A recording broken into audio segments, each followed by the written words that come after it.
morning everyone, or magandang umaga sa inyong lahat.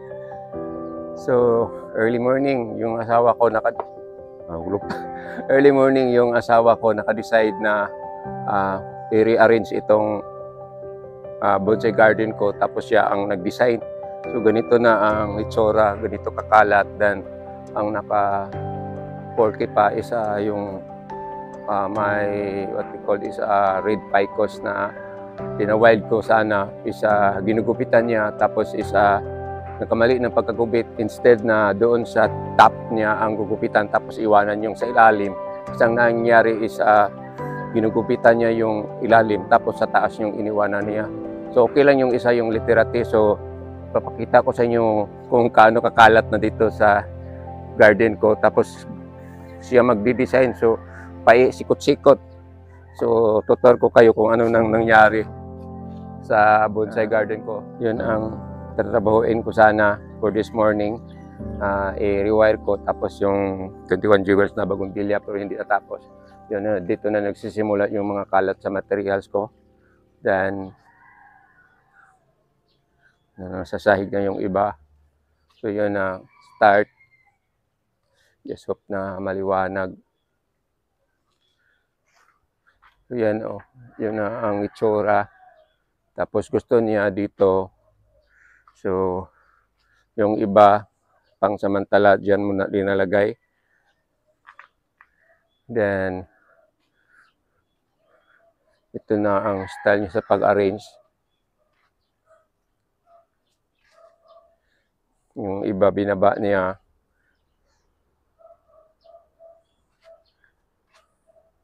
Yung daan dito, so hindi na ako makadiretso papunta doon. So kailangan ko pang umikot papunta dito. Tapos ito ang isa sa nangyari sa pina-wild ko. So dito sa bandang dito, yan, pinutol niya.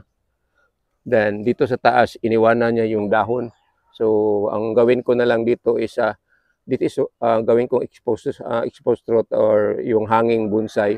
So gawin ko diyan is ano na lang, what we call this, hukayin. Then yun ang ito, okay lang itong yung ginawa niya kasi yun naman ang plano ko, gawing literate. So ito ang nakaano kasi this sanga here, pinutol, giupawan niya. Then pagdating sa taas, iniwanan niya ng dahon. So yun ang itsura sa malayo. Yan. So mukha ding literate. So ito ang mag-design niya. So ang daming mga materials kung parang sana hindi ito matapon kasi nilagay niya na sa planggana. So dito na rin sabi ko masyadong hindi mainit dito, kaya gusto ko sana i-forward doon sa bandang doon. Sabi niya okay lang yun, bahala na. So ano mangyari sa mga bonsai ko nito, kasi dapat isa bonsai exposed sa sunlight. Then yun na ang linagay niya sa palanggana, sana hindi yan itapon. So ito na ang style sa pag-arrange niya sa aking mga materials. Supposed to be is may mark-coated ako na yung pandakaki nga variegated. Magtanim pa rin ako doon. Tapos ganyan na ang itsura. So matagal ba kami matapos? So ang ginawa ko, tumutulong na lang ako sa kanya, then hinayaan ko na lang kung anong decision niya. So itong golden ficus, maganda na. Makita man ang shadow, na lang. Yan. Saka yung Don Manuel ko, maganda na rin ng kaunti. So itong nagkolekta din, so may din ako bluebill. So just hope na maging maganda itong pag-arrange namin after for this short video. So kung tignan nito sa malayo, yun ang itsura na sa aking garden.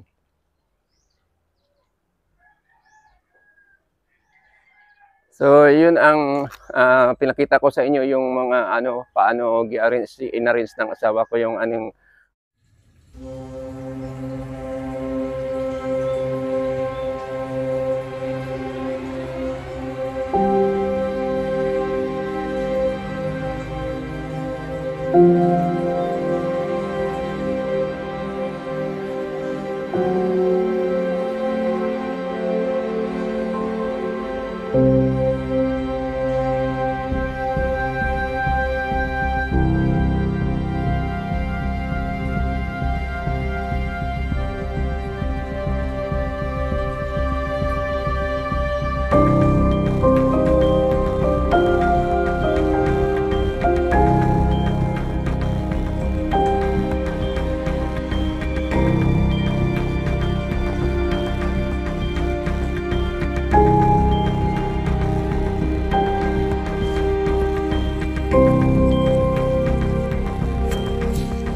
ako, maybe this afternoon, mapatuloy ko yung ginagawa ko kanina madali.